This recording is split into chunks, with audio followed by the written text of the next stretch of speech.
you. Here's the thing. In these parables being an illustration, a parable means parabolo. It means something that is going along alongside of something in order to make a comparison with. Jesus gives us the comparison of the shepherd and the sheep, the woman and the coin, the father and the son. And he makes this comparison in verse 7, and he says, I say unto you that likewise, joy shall be in heaven. Notice that. Joy shall be in heaven over one sinner that repenteth. In other words, over one man or over one woman, over one boy or one girl or one teenager who has wandered, who has strayed, who has never come to Christ. He says, when you do, he says, and when you come into full fellowship with the Lord again, even the heaven is rejoicing because of you. How blessed are you tonight to know that? How blessed can a man and a woman be to know the very heavens itself is watching and waiting for the gathering in of the children of God. Here we have the Lord Jesus also in verse 10 says, likewise I say unto you, there is joy in the presence of God, of the angels of God, over one sinner that repenteth. See the word repent? It's a bad word now, isn't it? We have a CD called Repent. You can take it home and explain it. It means change your mind. Change your mind tonight. Change your mind what you think of Christ. Change your mind what your desires are. Change your mind whether you believe you're a sinner or not. Change your mind whether you think Christ loves you or not, because if you think He doesn't, change your mind because He does. Change your mind of worldly things to godly things. Paul had to make a decision for the things of Christ or the things that were getting in the way of Christ. And when you change your mind and come to Christ, heaven is rejoicing at one of you tonight who will change their mind. Will you change your mind tonight? Change your thinking. The word rejoicing, the shepherd comes rejoicing. It really means to be cheerful, to be calmly happy, though bursting through the overflowing. In other words, the shepherd gives the sheep and puts the lost sheep over his shoulder. And as he's bringing the sheep home, he's wandering on his way home, thinking about he's found this sheep, it's still alive, it hasn't died. He has found it, he has rescued it, it's on his shoulders, it's safe, it's healthy, it's well, he's bringing it home, his job will be done, and it means he's full of satisfaction until he's full of to overflowing. And coming home, you ever get sometimes your good news and you can't wait to tell your loved one, your husband, your wife, your best friend? You just can't wait for you such good news to tell them. Oh, the shepherd is full of rejoicing and satisfaction that he just can't wait. That's the idea. To bring home the sheep that he has called his neighbors and his friends. And he's bursting with joy. The idea is that he has to share it with others because there's so much joy in his heart. You know, you come to Christ tonight, He'll put you over his shoulders, as it were. He carries you all the way. He saves you, he keeps you, and he will be the one who will bring you home. Rejoicing. He's full of satisfaction. Listen to what Isaiah 53 verse 11 tells us. It says in a prophetic utterance 750 years before Jesus was born in Bethlehem.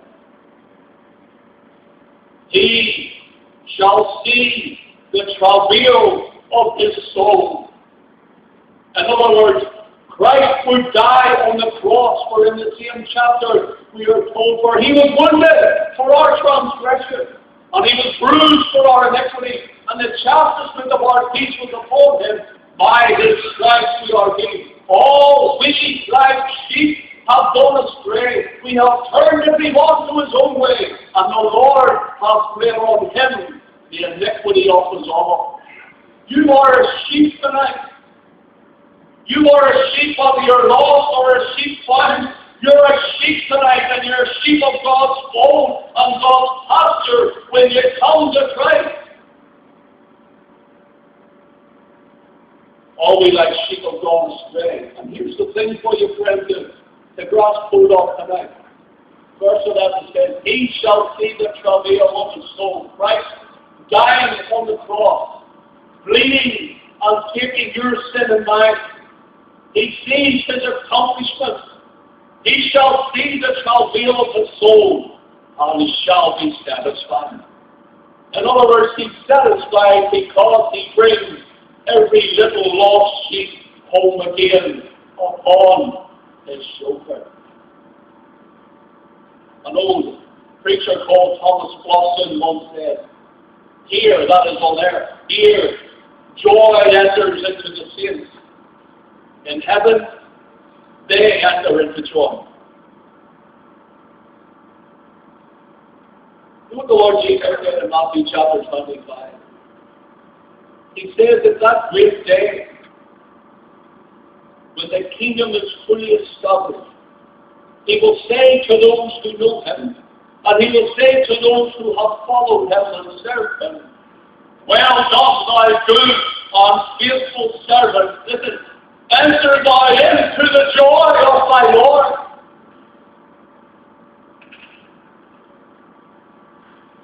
What He said to you,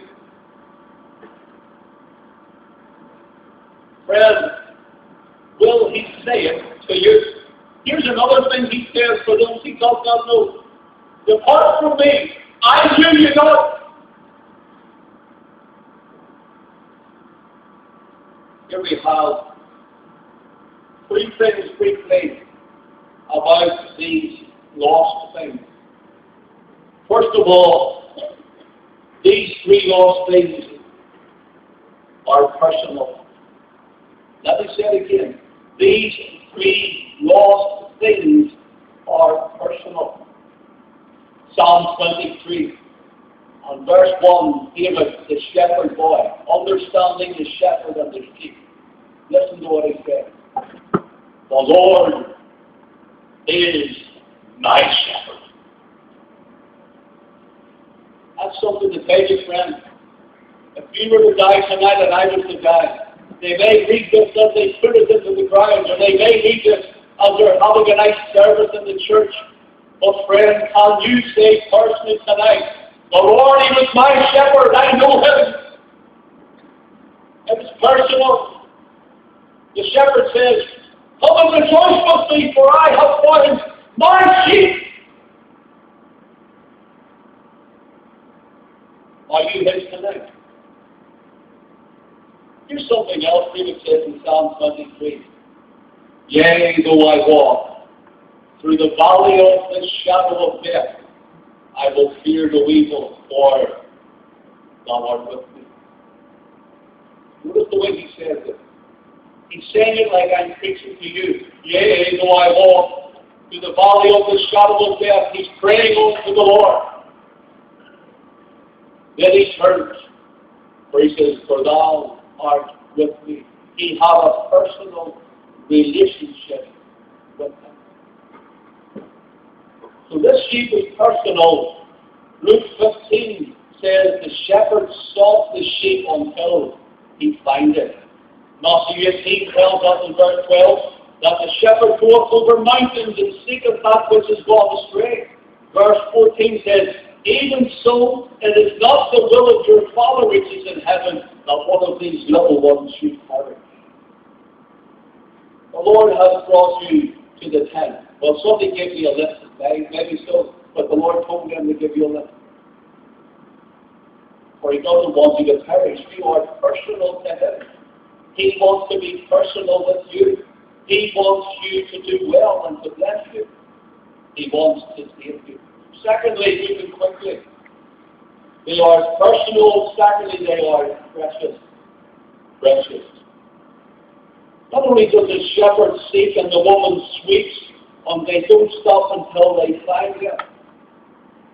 You see, such diligence and perseverance only happens because the owner or the seeker knows and understands the value of the thing that's lost. Do you see, if your purse was empty and you lost it, you wouldn't care too much, you wouldn't.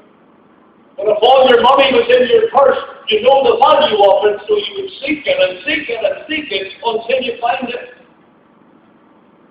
And Christ came to seek and to save that which was lost. And why? Because you are precious to Him. I want to say it again. He came to seek you. What about the person beside me, behind me, or in front of me? Forget about them. I'm speaking to you tonight. Christ came to seek and to save you tonight. You, friend. He came to restore you, to call you back.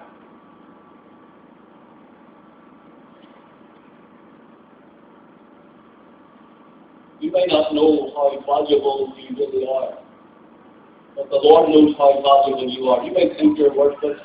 You may think you're not up to much.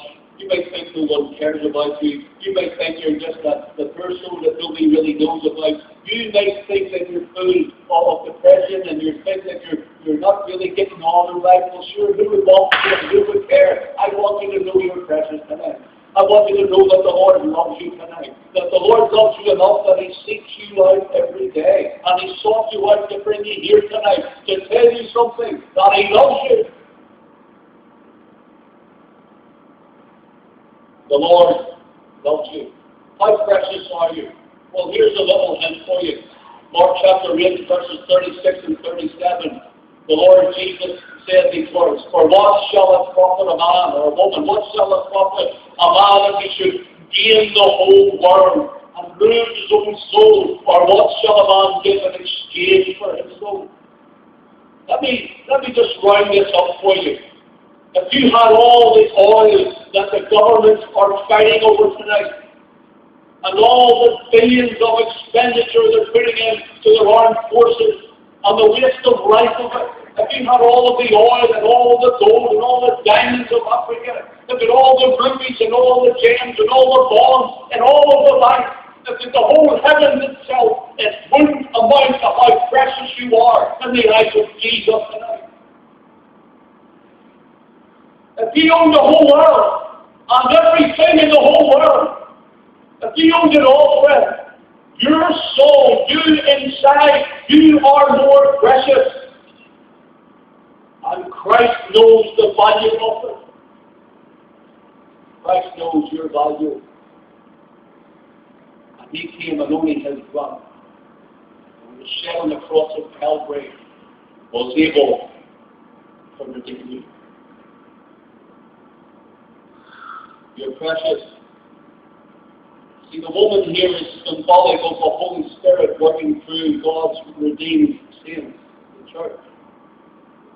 The candle this woman seeks with, and she goes to every dark corner of the house, seeking high and she seeks low with the candle, under the bed and through the eyes, and she's seeking around. I have lost this